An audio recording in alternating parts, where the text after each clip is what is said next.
आयसन कहाँ मर गई हो? कब से आवाज़ दे रही हूँ। समीना जो शायद कब से आयसन को आवाज़ दे रही थी, अब जब वो अपने कमरे में तैयार होती नजर आई तो इन्हें गुस्सा आ गया। ज़ैनब जो आयसन के साथ ही खड़ी थी, समीना की बात सुनकर फ़ौरन पलटी। तायमी, आपको कोई काम था? आयसन ने अपना मेकअप ब्रश टेबल पर रखा तो 2 कदम आगे आई, जबकि ज़ैनब तैयार होती रही। जाहिर है काम था, तभी तो ढूंढ रही थी, वरना बिला वजह मुझे शौक नहीं है तुम्हारी शक्ल देखने का। समीना की बात सुनकर आयसन को ज़ैनब के सामने शर्मिंदगी हुई। क्या काम था तायमी? जाओ जाके अपने दादी के कपड़े इस्त्री करो। ऐन वक्त पर इन्हें याद आता है कि कपड़े इस्त्री करने हैं। तो आंटी घर में इतनी मुलाजमा है, आप इन्हें कह दीजिए। ज़ैनब से जब बर्दाश्त हुआ तो वो भी बोल पड़ी। ज़ैनब चुप प्लीज़। आयसन ने इसे चुप करवाया और समीना की तरफ मुतवज्जह हुई। आप तैयार हो जाए, मैं कर देती हूँ कपड़े इस्त्री। आयसन ने दुपट्टा अपने सर पर लिया और बाहर चली गई, जबकि समीना ज़ैनब को गुस्से से घूर कर मुड़ गई। ज़ैनब ने भी कंधे उचकाया और अपनी तैयारी में लग गई। आयसन दादी के कमरे में आई थी तो दादी हाथ में जुनैद की तस्वीर लिए बैठे थे और मुस्कुरा कर देख रहे थे। वो दरवाज़ा बंद करके इसके सामने आकर खड़ी हुई थी। दादी, आपके कपड़े कहाँ हैं? मुझे दे दें, मैं इस्त्री कर देती हूँ। आयसन की आवाज़ सुनकर उन्होंने चेहरा उठाकर आयसन को देखा तो आयसन की आंखों को देखकर हैरान रह गई। वो रो रहे थे। तुम क्यों आई हो इस्त्री करने? तुम्हें तैयार नहीं होना? वलीमे में जाना नहीं? दादी ने आँख में आए पानी को साफ किया और फिर आयसन से पूछा। जी जाना है, पहले आपके कपड़े इस्त्री कर दूँ, फिर मैं तैयार हो जाती हूँ। आयसन अलमारी के पास गई और वहाँ से दादी का सूट निकाल कर वापस आई, जबकि दादी बस खामोशी से उसे देख रहे थे। जिसने हल्के काम वाला सूट जेबतन किया हुआ था और मुंह पर क्रीम लगाकर बस आ गई थी। तुम किसी मुलाजमा को कह दो, वो कर देगी। तुम तैयार हो जाओ जाके, वैसे बच्चियों की तैयारी ज़्यादा होती है। वो जब इस्त्री लगा चुकी तो दादी ने कहा, नहीं दादी, मैं कर लूँगी, मेरी इतनी कोई तैयारी नहीं होती, अगर मेकअप ना भी करूँ तो खैर है।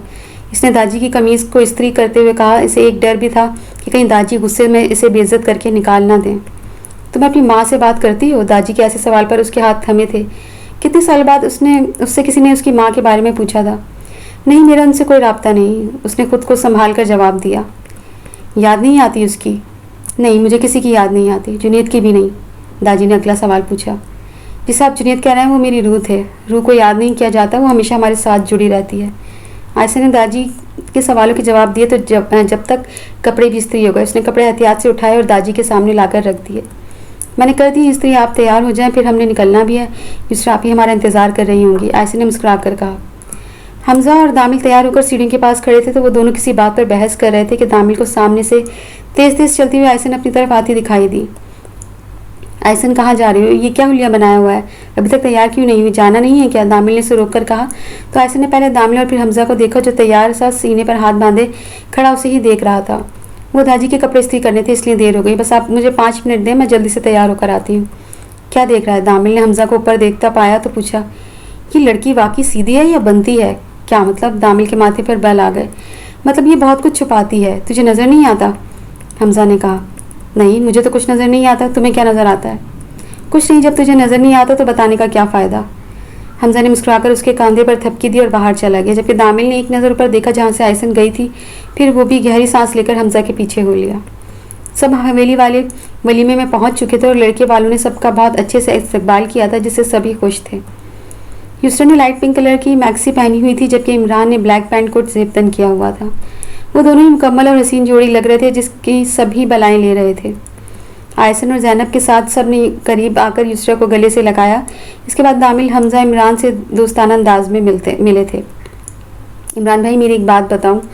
इमरान भाई, एक बात बताऊं, जब सब मिल चुके और स्टेज पर बस ज़ैनब, आयसन, दामिल और हमजा ही रह गए थे तो हमजा ने सरगोशी जैसे अंदाज में इमरान से पूछा। हाँ ज़रूर, इमरान ने कहा तो बाकी सब भी इन दोनों की तरफ मुतवज्जा हो गए। बोलना तो नहीं चाहिए, लेकिन आप यूसरा में जिन हैं। हमजा की बात सुनकर यूसरा ने हैरत से हमजा को देखा, जबकि दामिल के अलावा बाकी सबका भी यही हाल था। नहीं इमरान भाई, ऐसा कुछ नहीं है, हमजा भाई झूठ बोल रहे हैं। आयसन जो यूसरा के साथ बैठी थी फ़ौरन खड़ी हुई, लेकिन उसने कहा है तो मुझे अब शक हो रहा है। इमरान ने भी मजाक में कहा, लेकिन आयसन बिल्कुल सीरियस हो चुकी थी, जबकि यूसरा ज़ैनब समझ चुकी थी कि हमजा और इमरान भाई की मस्ती को। नहीं यूसरा, आप ही बहुत अच्छी हैं, इन पर कोई जिन नहीं है। दामिल, बताएं ना आप भी चुप हैं। आयसन ने कहा तो दामिल ने इस बात में सर हिलाया। जी भाई, मेरी बहन बहुत अच्छी है, बस इस पर जिन है, लेकिन आप फिक्र ना करें, ये आपको कुछ नहीं कहेगी। दामिल ने कहा तो आयसन को इस पर गुस्सा आने लगा, जबकि यूसरा ने दामिल को घूरी से नवाजा। दामिल, आप झूठ क्यों बोल रहे हैं? आयसन ने गुस्से से कहा। अरे यार आयसन, हम मजाक कर रहे हैं, तुमने सारा मजाक ख़राब कर दिया। तुम जैसा रिएक्शन दे रही हो ऐसा यूसरा आप ही को देना चाहिए था। जाओ यार, सारा मज़ा ख़राब कर दिया। हमजा ने आयसन के गुस्से को देखा तो मुंह बनाकर खड़ा हुआ तो आयसन का गुस्सा भी ख़त्म हो गया। मतलब ये सब मजाक था, उसने दिल में सोचा। और फिर जब उसने सबको देखा जो उसे मुस्कुरा कर देख रहे थे, तो इसे अपनी बेइज्जती महसूस हुई। हमारी आयसन बहुत मासूम है, ये बहुत जल्द बातें दिल पर ले लेती है। दामिल ने आयसन को कांधे से पकड़कर कहा तो आयसन बस हल्का सा मुस्कुरा सकी। ज़ैनब ने हमज़ा को देखा जो हर थोड़ी देर बाद ही इसे ही देख रहा था। ज़ैनब का दिल किया कि जाके इससे माफ़ी मांग ले जो उसने सुबह किया, मगर फिर अना बीच में आ जाती तो वो अपनी सोच को झटक देती। दामिल मजीद कुछ कहता है, इससे पीछे से किसी की आवाज़ सुनाई दी। दामिल के साथ आयसन ने भी मुड़कर देखा तो अनम खड़ी थी, जो नज़र लग जाने की हद तक प्यारी लग रही थी। दामिल क्या खुद आयसन भी इसे देखती रह गई थी। वो सोच रही थी कि कोई इतना प्यारा भी हो सकता है। बड़ी जल्दी आ गई मोहतरमा। दामिल ने आयसन को छोड़ा और अनम के पास आ गया, जब ऊपर आ गई थी। हाँ, बस बाबा को कुछ काम था तो इसलिए थोड़ी देर हो गई, अनम ने कहा। फिर आगे बढ़कर इसने युसरा को गले लगाया। आप बहुत प्यारी लग रही हैं। अनम ने युसरा से मिलकर कहा, तुम भी बहुत खूबसूरत लग रही हो माशाल्लाह से। युसरा ने उसके दिल से तारीफ़ की। ज़ैनब जी सब देख रही थी, वो उठी और आयसन का हाथ पकड़कर इसे स्टेज से नीचे ले आई। वो कितनी प्यारी लग रही थी ना, आयसन ने कहा। तो ज़ैनब ने ऐसे पूछा जैसे कोई फजूल बात पूछ ली हो उसने। क्या तो वो कितनी प्यारी है, तभी तो दामिल के दिल की मलका है, आयसन ने बज़ाहिर मुस्कुराकर कहा था। दामिल के दिल की मलका तो तुम भी हो। हमजा जो पता नहीं कहाँ से आ रहा था कि आयसन की बात सुनकर इसके सामने आकर खड़ा हो गया। मतलब? आयसन की जगह ज़ैनब ने पूछा। अरे भाई, आयसन दामिल की सबसे अच्छी दोस्त है, इतना तो मैं भी नहीं जानती हूँ जितनी अच्छी दोस्त आयसन है। हमजा की बात सुनकर आयसन के लबों पर मुस्कान आ गई। हाँ, दोस्त तो मैं हूँ, बस यही काफ़ी है। बाकी एक बात कहूँ, बुरा तो नहीं मानोगी? हमजा के पूछने पर उसने नफ़ी में सर हिलाया। तुम आज बहुत प्यारी लग रही हो, हमजा ने कहा। वहाँ से चला गया जबकि आयसन हंस दी थी। इसने तारीफ़ की है तुम्हारी और तुम हंस रही हो? ज़ैनब को अजीब लगा। सच्ची यार, जब कोई मेरी तारीफ़ करता है मुझे हंसी आती है। लोग कैसे दिल रखने के लिए झूठी तारीफ़ कर लेते हैं, आयसन ने हंसते हुए कहा। लेकिन ज़ैनब बिल्कुल सीरियस थी, इसे बिल्कुल हंसी नहीं आ रही थी। ज़ैनब कभी हंस भी लिया करो। आयसन ने ज़ैनब का उतरा हुआ मुँह देखा तो कहा, तुम किसी दिन मार खाओगी मेरे हाथों से, ज़ैनब ने कहा और उसके साथ चल दी। वो घर आया तो हर तरफ अंधेरा था, जैसे घर में कोई ना हो। उसने घर में आकर दरवाज़ा बंद किया और बैग को सोफे पर फेंका। जैसे ऊपर जाने लगा, इसे जेजे के कमरे से अजीब सी आवाज़ महसूस हुई, जैसे कोई रो रहा हो। इसने कमरे में झाँका तो जैसे बेड पर लेटी रो रही थी। वो फ़ौरन उनके पास आया। आप ठीक हैं? क्या हुआ है आपको? हैप्पी के पूछने पर जेजे ने गर्दन मोड़कर हैप्पी को देखा। मेरी तबीयत बहुत ख़राब है हैप्पी, मेरा सांस अटका हुआ महसूस हो रहा है। जेजे ने मुश्किल से ये अल्फाज अदा किए जो हैप्पी मुश्किल से ही समझ पाया था। आप रुके, मैं डैड को कॉल करता हूँ। हैप्पी भागता हुआ नीचे गया और जॉन को कॉल मिलाई, जो उसने फ़ौरन ही उठा ली। डैड, मैं हैप्पी बात कर रहा हूँ, आपकी बीवी की बहुत तबीयत ख़राब है, आप डॉक्टर को लेकर जल्दी घर आएँ, हैप्पी ने कहा और जल्दी से फ़ोन रखकर दोबारा ऊपर जेजे के कमरे में आया। मैंने डैड को कॉल कर दिया, वो आते ही होंगे, आप हिम्मत करें, कुछ नहीं होगा। आपको कुछ चाहिए? हैप्पी ने पूछा तो जेजे ने नफ़ी में गर्दन हिलाई। आयसन को बोलना मुझे माफ़ कर दे, जेजे ने कहा तो हैप्पी के माथे पर नासमझी के बल आ गए। कौन आयसन? आपने क्या किया है उसका? मैंने उससे ज़िंदगी का सबसे बड़ा झूठ बोला है। वो यहाँ आएगी एक दिन, तुम बस उसे कह देना मुझे माफ़ कर दे, मेरे लिए दुआएं मग़फ़िरत करती रहे, जेजे ने हैप्पी का हाथ पकड़ कर कहा। और फिर हैप्पी को लगा जैसे जेजे इसका हाथ ज़ोर से दबा रही है, मगर फिर कुछ ही देर में जेजे का हाथ हैप्पी के हाथ से छूट चुका था और हैप्पी बेयकीनी से सफ़ेद पड़ती जेजे को देख रहा था। आप भी चली गई, हैप्पी ने खुद को कहते सुना। तभी जॉन कमरे में दाखिल हुए थे एक डॉक्टर के साथ। हैप्पी, क्या हुआ जेजे को? जॉन पूछ रहे थे, लेकिन हैप्पी बस खामोश था, वो कुछ नहीं बोला। शी इज़ डेथ, डॉक्टर ने कहा तो जॉन ने हैरत से जेजे को देखा, जबकि हैप्पी खामोशी से उठा और कमरे से बाहर चला गया। अपने पीछे अपने बाप के रोने की आवाज़ आई थी। वो जेजे को बुलाते हुए रो रहे थे, मगर जेजे तो इसके सामने ही चली गई थी, फिर जॉन के बुलाने पर कैसे आती। दिन गुजरते गए, महीने गुजरते गए और पता भी नहीं चला 1 साल गुजर गया। दामिल कराची में था, आयसन हवेली में अब अपनी पढ़ाई मुकम्मल कर रही थी। दामिल इससे कॉल करके पूछ लेता था कि कोई मसला तो नहीं, जिस पर वो नहीं करके टाल देती थी। समीना वैसे ही सलूक करती थी जैसे पहले करती थी, लेकिन दाजी अब नरम थे, वो बहुत कम बात करते थे, लेकिन इसे इग्नोर नहीं करते थे। जबकि आतिफ रोज़ रात इसके पास थोड़ी देर बैठ जाते, दिन भर की बातें इससे सुनते और अपनी बताते थे। युसरा अब लंदन चली गई थी, लेकिन वो भी वक्त निकालकर आयसन से बात करती रहती थी। सब ठीक चल रहा था कि कल सुबह अचानक दाजी ने ऐलान कर दिया कि दामिल की शादी फ़ौरन कर दी जाए, क्योंकि वो अब देर नहीं चाहते, जिसके लिए दाजी ने अनम की फैमिली से भी बात कर ली थी। वो लोग भी राज़ी हो गए थे। दामिल को पता चला तो वो भी राज़ी हो गया, जबकि आयसन वो अब बिल्कुल खामोश हो गई थी और अब वो उदास सी अपने बाप के कमरे में जुनैद की डायरी खोलकर बैठी हुई थी। इस डायरी में इटली के शहर रोम का पता लिखा था, जिसे वो बार बार जहन नशीन कर रही थी। इसके दिमाग में ना जाने क्या चल रहा था। फिर उसने डायरी बंद की और खड़ी हो गई ताकि कॉलेज के लिए तैयार हो सके। वैसे भी आज दामिल ने भी आ जाना है। इसे पता था दाजी दामिल की शादी भी इसी महीने कर देंगे। आयसन क्लास में बैठी थी कि ज़ैनब उसके पास आई। गुमसुम लड़की यहाँ अकेली क्यों बैठी हो? देखो सब लड़कियाँ बाहर चली गई, तुम यहाँ अकेली बैठी रहो। चलो बाहर चलते हैं, ज़ैनब ने कहा तो आयसन ने नफ़ी में सर हिलाया। नहीं, मेरा दिल नहीं है। क्यों दिल नहीं है? दामिल की शादी हो रही है इसी महीने और अब मेरी हिम्मत जवाब दे रही है। लेकिन इतनी जल्दी? उन्होंने तो 2 साल का वक्त मांगा था ना। हाँ, मगर दादी ने जल्दी का कहा है। वैसे भी 2 साल बाद भी क्या कर लेती। मैं अब कुछ नहीं करूँगी, मैं अब खामोशी से पीछे हट जाऊँगी। गुड, मुझे यही उम्मीद थी तुमसे। मुझे पता था मेरी दोस्त बहुत बहादुर है, लेकिन देखा दामिल भाई से अच्छा मिलेगा तुम्हें, ज़ैनब ने कहा तो आयसन तंजिया मुस्कुरा दी। आयसन यहाँ अकेली क्यों बैठी हो? दामिल जो भी छत पर आया था आयसन को अकेला बैठा उसके पास देखकर उसके पास आकर बैठ गया। चांद बहुत खूबसूरत है, मैं रोज़ चांद को देखूंगी, आप भी देखना। आयसन की अजीब सी बात पर दामिल ने उसे देखा। क्यों, तुम रोज़ क्यों देखोगी? साथ देखेंगे ना, दामिल ने कहा। अनम को बुरा लगेगा, बीवी तो वो होगी ना, आयसन ने संजीदगी से कहा तो दामिल उसे देखने पर मजबूर हो गया। क्या हुआ आयसन, कोई बात है? बात परेशान कर रही है तो बताओ। दादी शादी का कब बोल रहे हैं? तारीख तय कर दी? हाँ यार, दादी ने तारीख तय कर दी है, 18 तारीख दी है। मतलब अभी पूरे 15 दिन हैं और तैयारी करना बहुत मुश्किल। अनम भी गुस्सा कर रही थी कि दादी को बोलो थोड़ी आगे करें। अब बताओ, मैं दादी से बात कर सकता हूँ? दामिल ने पूछा। खैर, ये तो अल्लाह की मर्ज़ी है, जब शादी हो, दामिल ने कहकर चांद को देखा और आयसन ने भी गौर से दामिल को। फिर जब उसकी आंख में पानी भरने लगा तो वहाँ से उठ गई। कहाँ जा रही हो? नींद आ रही है, आयसन ने मजलूम सी शक्ल बनाकर कहा। दामिल पहले चुप हो गया, फिर उसने मुस्कुराकर इस बात में सर हिलाया। ठीक है, सुबह मुलाकात होती है, दामिल ने कहा। अपना ख्याल रखना आयसन। आयसन ने कहा, वहाँ से चली गई, जबकि दामिल अब भी वहीं बैठा बस चांद को देख रहा था। कमरे में हर तरफ अंधेरा था, बस लैपटॉप की रोशनी थी जो कमरे में फैली हुई थी। लैपटॉप में सर दिए आयसन परेशान सी नज़रें घुमा रही थी। तभी उसके परेशान नज़रों को जैसे तसल्ली से हुई, उसके लब पर हल्की सी मुस्कान आ गई। वो सीधे होकर बैठी और कुछ टाइप करने लगी। कुछ ही देर बाद उसके मोबाइल पर रिंग हुई, जिसे उसने फ़ौरन उठा लिया। आयसन, जुनेद आप ही हैं? फ़ोन में से किसी आदमी की आवाज़ गूंजी थी। जी मैं ही हूँ। आपकी सुबह 10 बजे की फ़्लाइट है कराची से, आपको मेल कर दी गई है टिकट। आदमी की बात सुनकर इसने उसका शुक्रिया अदा किया और कॉल कट करके लैपटॉप भी बंद करके रख दिया। आयसन ने बैठ के पुश से टेक लगाया तो आंखों के कोने से आंसू जारी थे। वो जाना नहीं चाहती थी, लेकिन दामिल को किसी और का होते हुए भी नहीं देख सकती थी। अब मज़ीद हिम्मत नहीं थी। ये सब मुश्किल था, लेकिन यहाँ रहकर दामिल के निकाह में अनम को देखने से ज़्यादा नहीं।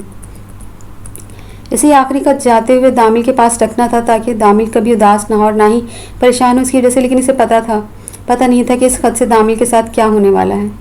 इसने खत लिखा और पेज फाड़कर इसे तय किया।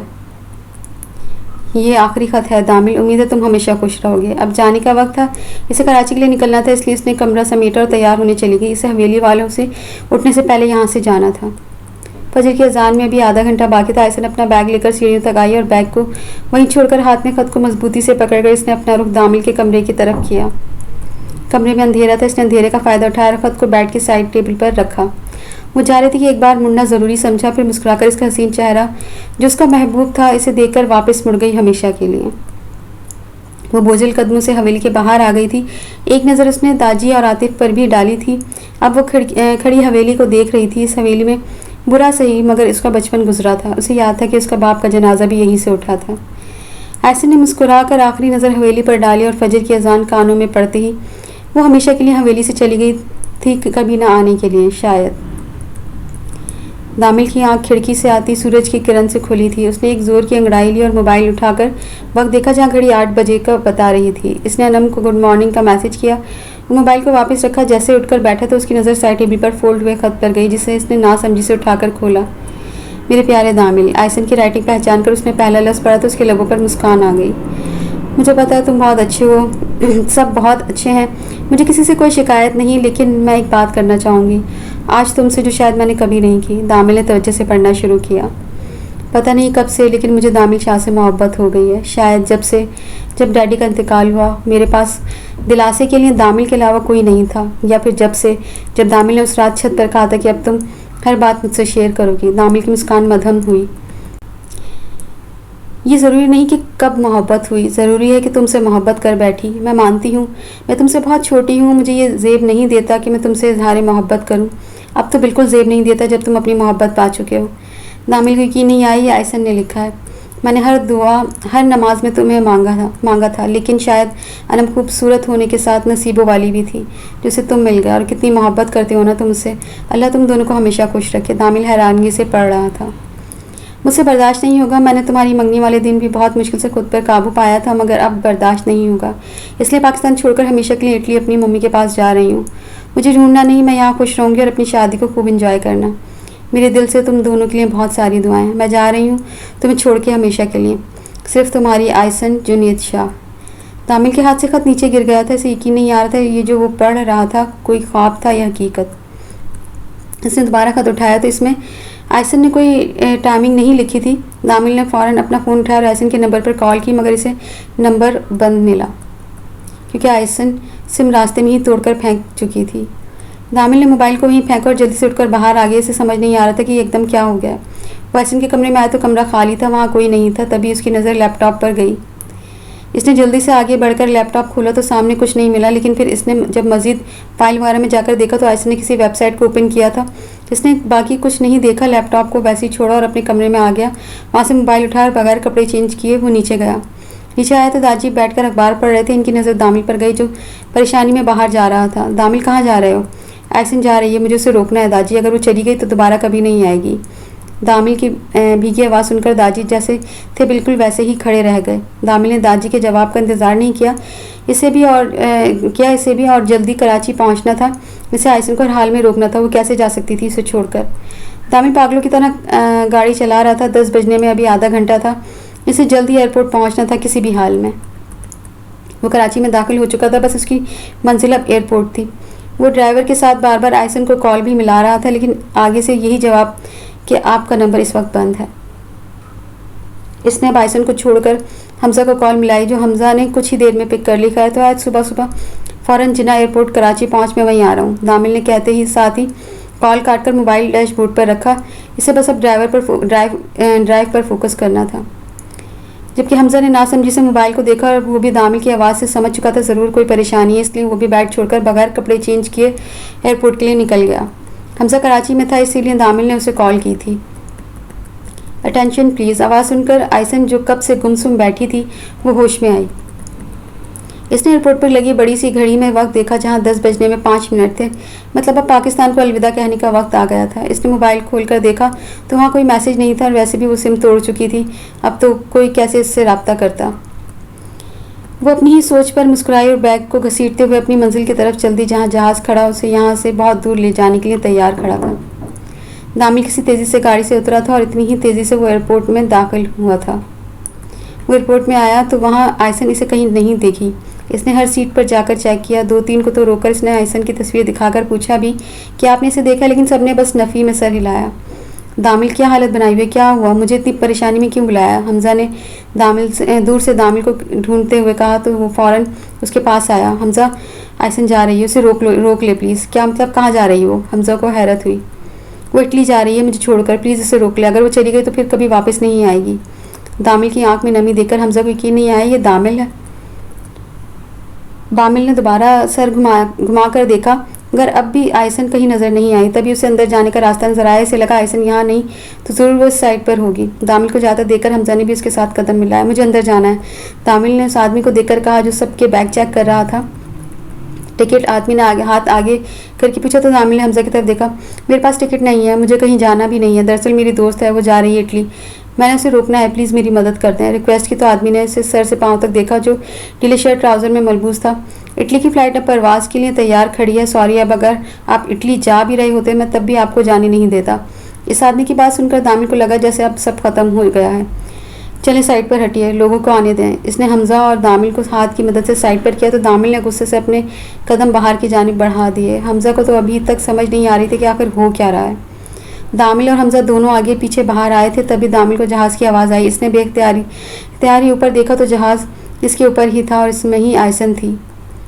दामिल ने मुस्कुराकर इस जहाज़ को देखा जो अब इससे दूर होता जा रहा था। फिर देखते ही देखते वो बहुत दूर चला गया, बहुत ज़्यादा दूर।